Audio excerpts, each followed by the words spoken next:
Hi everyone, it's Jason here with Local Tech Experts with another build for you. So today I'm just sort of going to rush through this a little bit. Power supply, 700 watt Cooler Master white. For the motherboard I have a i7 7th gen, it's an ATX board, 16 gigs of RAM. I'm going to clean it up a little bit, it needs reapplication of thermal paste and all that sort of good stuff that I haven't gotten around to yet. Some case fans down here. A splitter, always important to think ahead with these things because you don't want to be like a splitter short of a build. It's just very annoying when that sort of thing happens. 4 case fans, they're ring lights. Those ones are full. Those are rings, so 2 140s and 2 120s I got there. The graphics card that's going in this one is a RTX 3060 Ti. These are probably your best bang for your buck performance wise and power usage wise. So these are a good deal at the moment. You can sort of pick them up between 300 to 500 Australian dollars. So I've got a few of these. The standard storage solution is a 240 SSD, 2 terabyte hard drive. That's sort of my go-to at the moment. Not sure if that'll change in the future, it could. I'll move that out the way. For the case here I have a Lian Li O11 Mini. So these cases are quite popular at the moment. They're a cube design. This one's the Mini, even though it's a ATX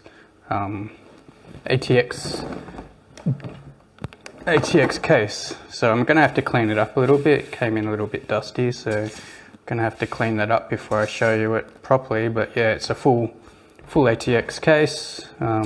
So it should fit that motherboard quite nicely.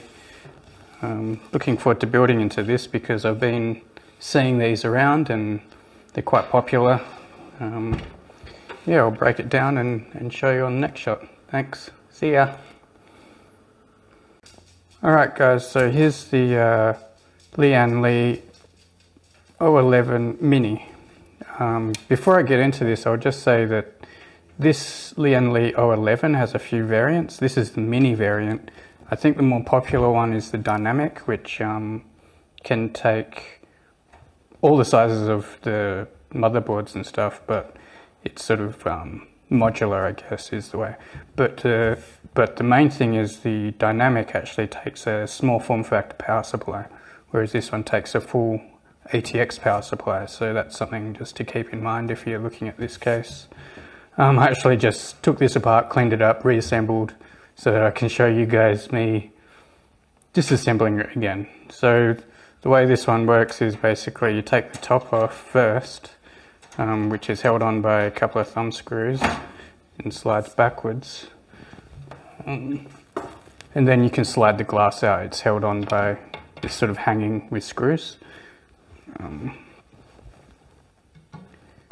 On the inside, it's a dual chamber. It's one of those dual chamber sort of ones. Full ATX, as I said. And it's got room for fans in the bottom, probably 3 120s, I'd say. 2 140s or 2 120s in the front. It's got room for a radiator here. It looks like maybe a 280. I'm not too sure. You'd have to have a look at the specs, but you can see it's got. Once I get to the back side of it, you'll see that these are hard drive bays. So if you're using a radiator here, you lose access to these 2 bays because you have to remove them for the airflow. Looks like it's full 360 in the top it's capable of. 120 in the back. Again, once you remove the front panel, you can remove... Once you remove the top panel, you can remove the front panel, which is just mesh here. Move around the back. Similar to another fractal design, Lian Li case, it's got this removable backside which has drive bays in there. a couple of 3.5 inch drive bays in there. That's where your power supply goes, so the power supply and storage are separated. This side's held on by 2 thumb screws as well. And the storage and power supply bay is quite interesting. It's got a few options here. So obviously your power supply sits in there. So you can put 2 3.5 inch drives here if you're not using a radiator with the exhaust coming out this way, because otherwise if you're doing that you'll have to remove these. It's got some grommets here for 2.5 inch, so 2 more 2.5 inch bays there. That can just come off. I probably won't be using that. I like to sort of have all my drives in the one spot so I don't have to deal with cable management too much. So it has a USB-C, your standard headers, hard drive LED power switch, USB 3, there's your audio there. In terms of the top I/O, power button, combo headphone mic port, USB-C, 2 USB 3s. So that's that. It's a nice looking case. It's it feels like steel anyway. But yeah, there's still a little bit of dust on it I'm going to have to clean off. It came in quite dusty, so just spent a good 20 minutes getting rid of dust. It does come with, if you buy it retail, it comes with 2 140s and a 120 in the back, non-LEDs, but they were the main cause of the dust, so I just removed them, plus I'm going to replace them anyway. So yeah, so I'll set this up, give it a bit more of a deep clean, and get into the build. Thanks guys.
So this is how it turned out, guys.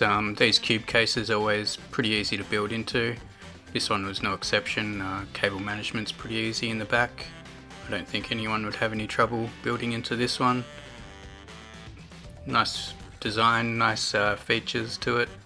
Thanks for watching guys, and see you next time.